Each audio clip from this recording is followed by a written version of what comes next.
Hello friends, welcome to P S star classes. कल की class में हमने रिमझिम का कक्षा 5 का चैप्टर 13 स्वामी की दादी चैप्टर कंप्लीट किया था। आज हम उसके क्वेश्चन आंसर को सॉल्व करते हैं। तो स्टार्ट करते हैं कहानी से। सच राजम एक बहादुर लड़का है। स्वामी को क्यों लगा कि दादी ने यह बात उसे खुश करने के लिए कही है। क्यों लगा था राजम को ऐसा? क्योंकि दादी ने यह बात उसे खुश करने के लिए कही, लेकिन स्वामी को ऐसा इसलिए लगा क्योंकि राजम को अच्छी तरह नहीं जानती थी, क्योंकि जो उसकी दादी थी वो राजम से कभी मिली ही नहीं थी और फिर भी वो उसकी तारीफ़ कर रही थी। इसलिए स्वामी को लगा कि दादी उसे खुश करने के लिए ऐसा बोल रही है। नेक्स्ट क्वेश्चन पे आते हैं। मेडल से चूड़ियाँ बनवा लेने पर दादी ने बुआ को महामूर्ख क्यों बताया। यानी कि जो बुआ है उसने उस मेडल को गलाकर चूड़ियाँ बनवा ली थी। इस पर दादी ने उसे महामूर्ख क्यों माना था?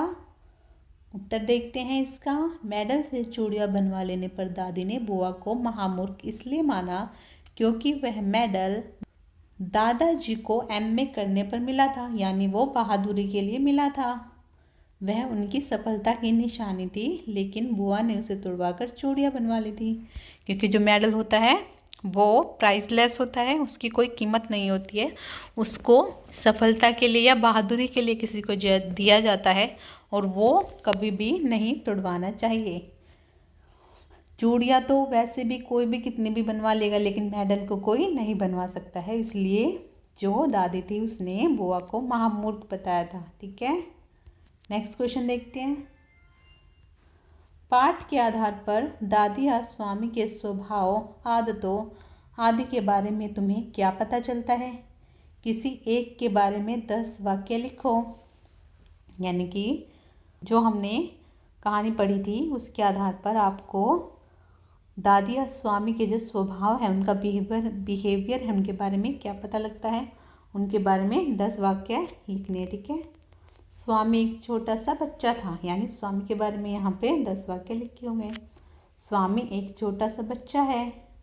वह अपनी दादी के साथ रहकर बहुत खुश है और दादी से बहुत प्यार करता है।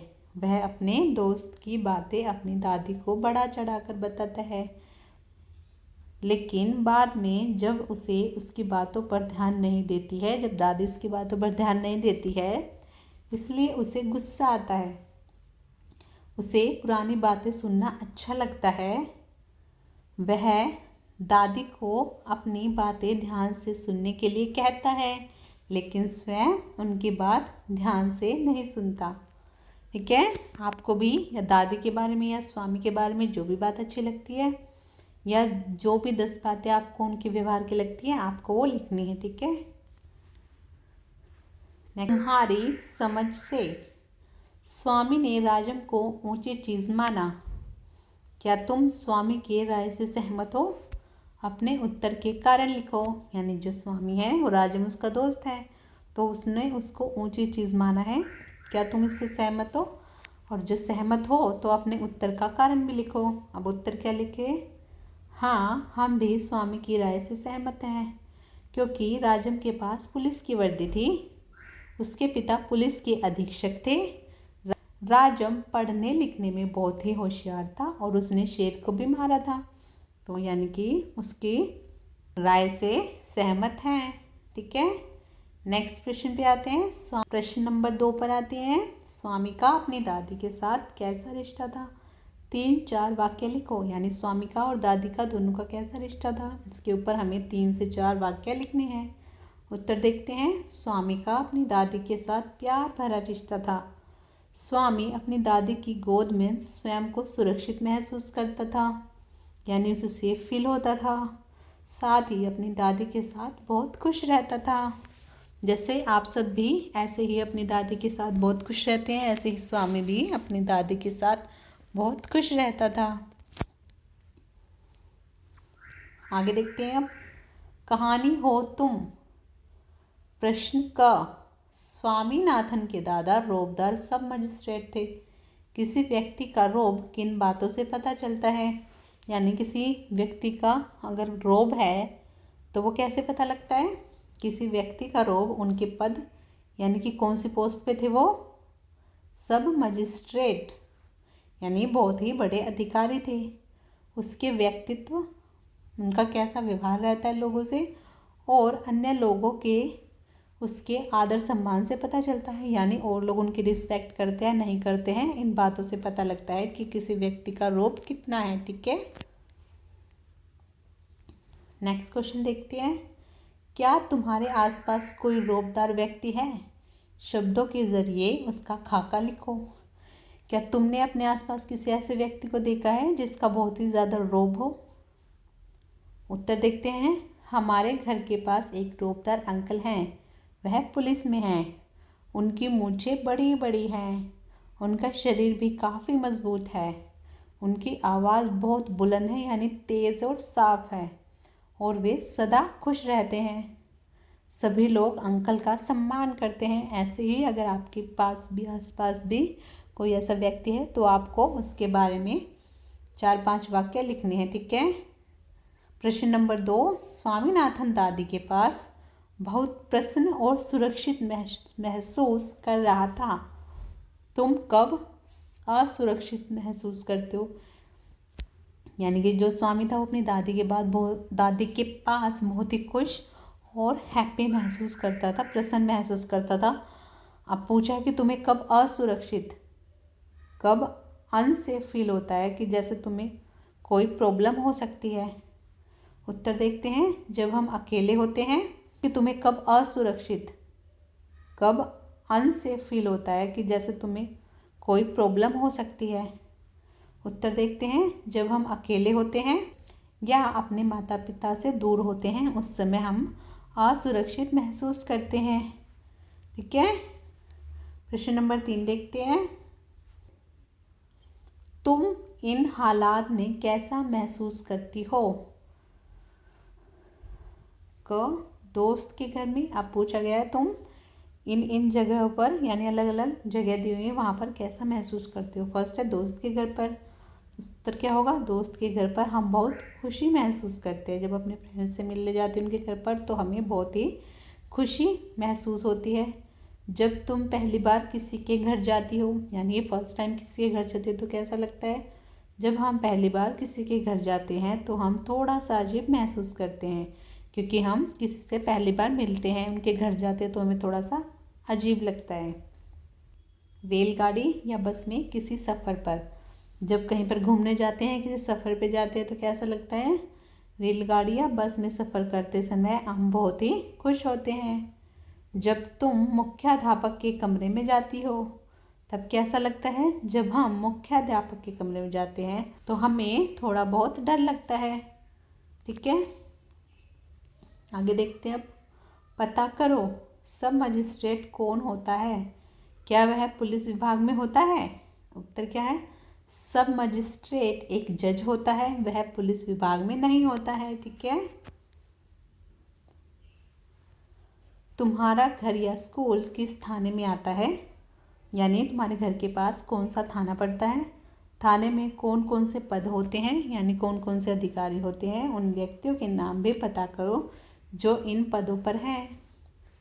नीचे दी गई तालिका में इकट्ठी की गई जानकारी दर्ज करो। अब आपको क्या करना है? जो आपके आसपास का थाना है उसका थाने का नाम पता करना है, उसमें कौन कौन से पद हैं वो पता करने हैं, व्यक्ति कौन से किस पद पर है वो पता करने हैं। ठीक है, जैसे यहाँ लिखा हमारा घर थाना रोहिणी में आता है। ठीक है, थाने में SHO इंस्पेक्टर, सब इंस्पेक्टर, हवलदार, सिपाही आदि पद होते हैं, यहाँ पे लिखना है। ठीक है, थाने का नाम जो भी आपके वहाँ पे थाना आता है वो लिखना है। जैसे पद SHO इंस्पेक्टर, सब इंस्पेक्टर, हवलदार, सिपाही। और SHO कौन है? श्री VK सिंह। इंस्पेक्टर कौन है? Shri Rajbir Rathi. Sub inspector Shri VK Sharma. Havaldar Shri Sukhvir Singh. और सिपाही किशनपाल मीना। ठीक है, ऐसे ही आपको अपने थाने का पता लगा के ये लिखना है। ठीक है, नेक्स्ट क्वेश्चन है दादी का बक्सा। उसका सामान था, यानी दादी के पास क्या क्या सामान था? 5 दरिया, 3 चादरें, लकड़ी का एक छोटा सा बक्सा जिसमें तांबे के सिक्के, इलायची, लौंग और सुपारी पड़े थे। अब प्रश्न क्या है, दादी अपने बक्से में इलायची, लौंग और सुपारी क्यों रखती होगी। अब ये सोच के बताना है। दादी अपने बक्से में इलायची, लौंग और सुपारी खाने के लिए रखती होगी, ठीक है, क्योंकि खाने के काम आती है। क्या तुम्हारे घर में इसका इस्तेमाल होता है, किस किस तरह से होता है। आप तुम्हारे घर में लौंग, इलायची, सुपारी का इस्तेमाल होता है तो किस तरह से होता है ये बताना है। हमारे घर में इस्तेमाल होता है, इसका इस्तेमाल चाय में तथा अलग अलग पकवान बनाने में होता है, ठीक है। नेक्स्ट प्रश्न देखते हैं। तांबे के सिक्के बनाने के लिए किस किस धातु का इस्तेमाल होता है। जो तांबे के सिक्के मैंने तुम्हें दिखाए थे उसका जो वो किस किस धातु से मिलकर बनते हैं। तांबे के सिक्के बनाने के लिए तांबे तथा लोहे का इस्तेमाल होता है, यानी तांबे और लोहे से तांबे के सिक्के बनाए जाते हैं, ठीक है। नेक्स्ट प्रश्न देखते हैं। सिक्के कौन कौन सी धातु के बने होते हैं। जो सिक्के हम यूज़ करते हैं वो किस किस चीज़ से बने होते हैं, कौन कौन सी धातु से बने होते हैं। सिक्के तांबे, सोने, चांदी, लोहे, पित्तल और गिल्ट आदि धातुओं द्वारा बनाए जा सकते हैं, ठीक है। नेक्स्ट प्रश्न पे आते हैं। शब्दों की बात नीचे पहले स्तंभ के रेखांकित विशेषणों के शब्दों का वाक्य में प्रयोग करो। तुम एक से अधिक वाक्यों का सहारा भी ले सकते हो। क्या करना है इसमें हमें, नीचे पहले स्तंभ के रेखांकित, ये जो यहाँ पे रेखांकित किए हुए हैं, रेखांकित विशेषणों के शब्दों का वाक्य में प्रयोग करो। इनका हमें वाक्य में प्रयोग करना है। तुम एक से अधिक वाक्यों का सहारा भी ले सकते हो, यानी एक से ज़्यादा वाक्य भी बना सकते हो। अब पहला है उल जुलूल। अब क्या बनाएंगे इसका, तुम उल जुलूल मत बोलो, इसलिए मैंने पहले ही चेतावनी दी थी। बन गया इसका वाक्य। अब देखते हैं रूखा। रूखा होता है आज रूखा भोजन कर लो, कल तुम्हें मिठास से भरपूर भोजन मिलेगा। यानी आज सिंपल सा भोजन कर लो, रूखा मतलब सिंपल सा भोजन कर लो, कल तुम्हें मिठास भरा भोजन मिलेगा। अगला है खूंखार। अब देखो इसका क्या बनेगा, मलखान सिंह एक खूंखार डाकू है। मैं तुम्हारी इन बात का समर्थन करता हूँ, मैं तुम्हारे इस बात का समर्थन करता हूँ। खूंखार मतलब होता है डरावना या खतरनाक, ठीक है। नेक्स्ट प्रश्न देखते हैं। नीचे कहानी से कुछ वाक्यों के अंश दिए गए हैं। इनमें जिन शब्दों के नीचे रेखा खींची है उनका लिंग पहचानो और लिखो। पुलिस की वर्दी, काफ़ी बड़ा दफ्तर, तांबे के सिक्के, सारे सामान, 10वां हिस्सा, जैसे महामूर्ख। जो वर्दी है वो है स्त्रीलिंग, जो दफ्तर है वो है पुल्लिंग, जो सिक्का है वो है पुल्लिंग, जो सारा सामान है, सामान में क्या होता है वो भी पुल्लिंग होता है, हिस्सा भी पुल्लिंग होता है, महामूर्ख भी पुल्लिंग होता है, ठीक है। तो इसी के साथ हमारे सारे क्वेश्चन स्वामी की दादी कंप्लीट होते हैं। मिलते हैं नेक्स्ट क्लास में, तब तक के लिए good bye and take care.